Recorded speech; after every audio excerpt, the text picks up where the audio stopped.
Welcome to episode 173, originally published on the 2nd of October 2025. We say and affirm that the means of travelling in time is a gift bestowed by divine ordinance, and therefore only to be used in accordance with divine law, subject to regulation, to conditions now or in the future to be laid down by papal decree. This episode focuses on a trilogy of stories that are close to my heart. Originally published in 1962, the Society of Time stories are set in an alternate Britain in the 1980s. It's 400 years since the Spanish Armada was not defeated, and the Catholicism of the Spanish Empire rules much of the world. The empire possesses the gift of time travel, though only a new pope is given the ultimate privilege of going back to witness the life of Jesus Christ. These fantastic stories follow the adventures of Don Miguel Navarro, an agent of the Society of Time tasked with protecting the integrity of the timeline. They're fine examples of Brunner's hugely entertaining and thought-provoking early work.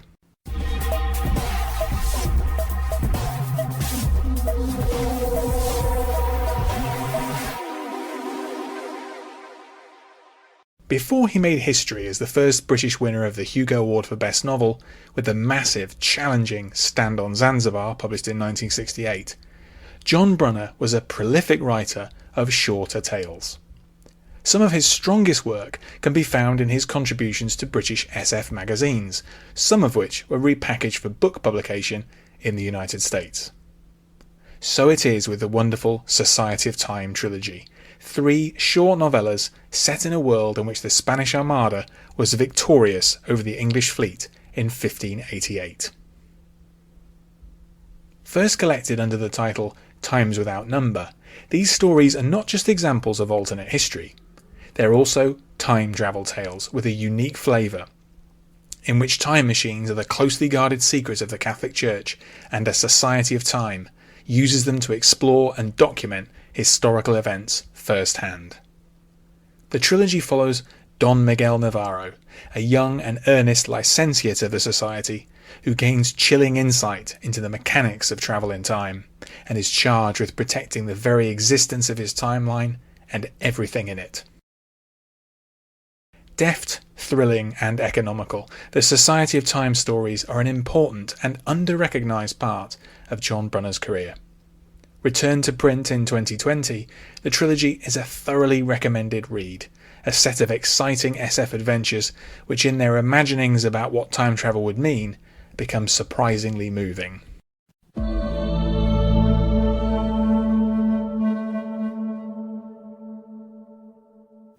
After the completion of his national service with the Royal Air Force in 1955, Brunner threw himself into writing science fiction. He published numerous stories in New Worlds and Science Fantasy, 2 UK magazines edited by John Carnell, a critical figure in the history of UK SF. As Mike Ashley has written, when Carnell added a third title, Science Fiction Adventures, in 1958, it allowed Brunner the scope to develop longer stories and series. The Society of Time stories were a key example, published in 3 consecutive issues of Science Fiction Adventures in the summer of 1962. The stories are titled Spoil of Yesterday, The Word Not Written, and The Fullness of Time. This was the beginning of a protracted publication history. In the US, the stories were promptly collected as Times Without Number in October 1962, one half of Ace Double F161. However, the stories were abridged to fit this format, and Brunner revised them for a 1969 volume under the same title, also published by Ace. He expanded the stories again for another edition in 1974. All this means that there are 4 versions of the stories. In 2020, the original unmodified stories were finally published in book form for the first time by the British Library, overseen by Mike Ashley and under the title The Society of Time. This edition also includes The Analysts from 1961 and Father of Lies from 1962, 2 other Brunner stories first published in Science Fantasy. The trilogy opens in 1988. It's 400 years since the victory of the Armada, and the Spanish Empire is the world's preeminent power. Because Spain itself was lost in the course of another war with the Muslim world, Spanish-controlled Britain is the centre of political power.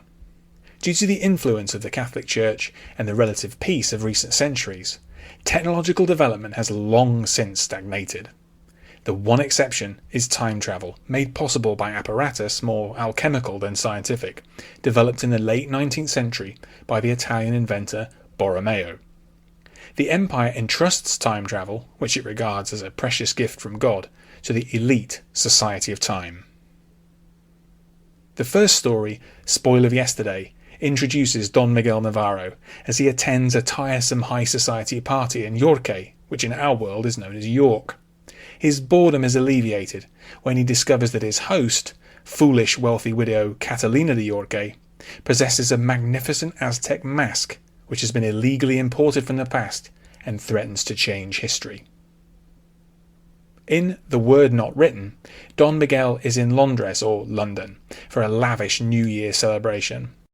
When a disaster strikes, one caused by reckless tampering with the past, the Society of Time must scramble to somehow rectify the situation. Lastly, in the excellent finale, The Fullness of Time, Don Miguel is enjoying a well-deserved holiday in California, which is run by Native Americans allied to the Empire. The discovery of an object which does not belong implies a breach of the Treaty of Prague, which governs time travel. Don Miguel finds that his entire reality is hanging by a thread. The Society of Time stories are wonderful. At the time they were written, Brunner was rapidly developing his skills. He was working intensely, sharpening his ability to craft adventure stories which were fast-paced and entertaining, while still being thought-provoking.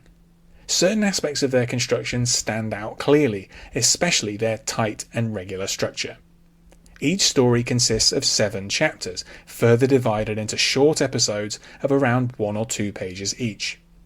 Typically, these brief scenes end with a suspenseful stinger, which has the reader hurrying on to the next. Brunner's economical approach allows him to summon up what seems like a fully developed fictional world with great speed and efficiency. Keith Roberts would later showcase his own alternate history of a Catholic Britain with his novel Pavan in 1968. In its own way, Brunner's propulsive style is every bit as impressive as Roberts' more languid, descriptive ethos. As Joe Walton wrote of the stories in 2010, if Brunner's book, quote, had been written today, it would be at least twice as long, and it wouldn't be any better for it. One of the most distinctive aspects of the stories is their approach to time travel.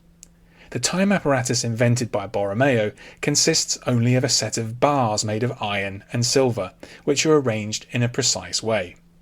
This is a far cry from the sophisticated machine we might imagine, and situates the stories quite close to fantasy. Brunner describes the Treaty of Prague, which restricts time travel to the Empire and its rival power, the Confederacy.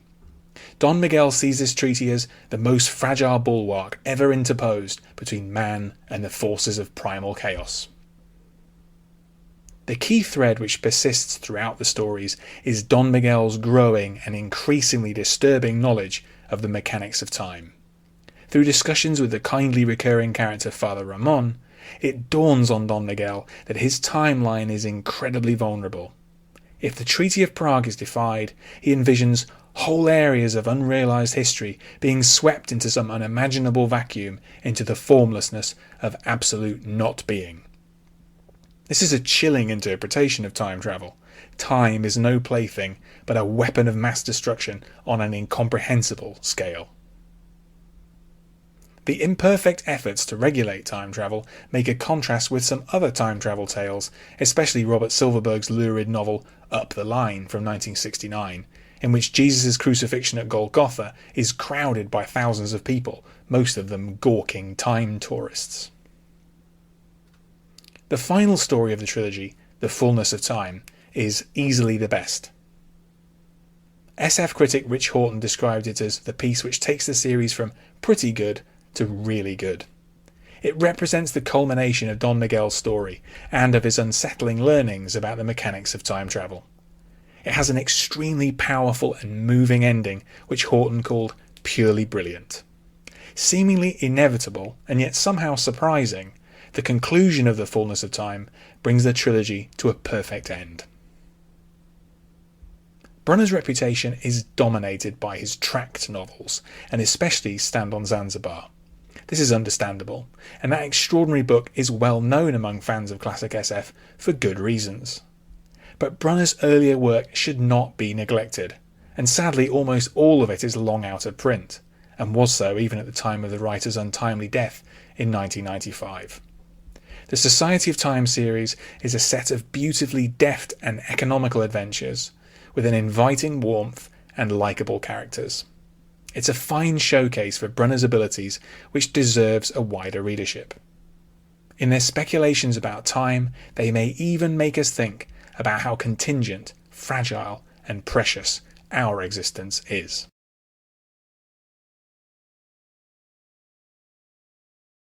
Thanks for listening. For more classic science fiction reviews, visit andyjohnson.xyz. You can also find the show on YouTube and follow updates on Blue Sky. In both cases, just search Classic SF with Andy Johnson.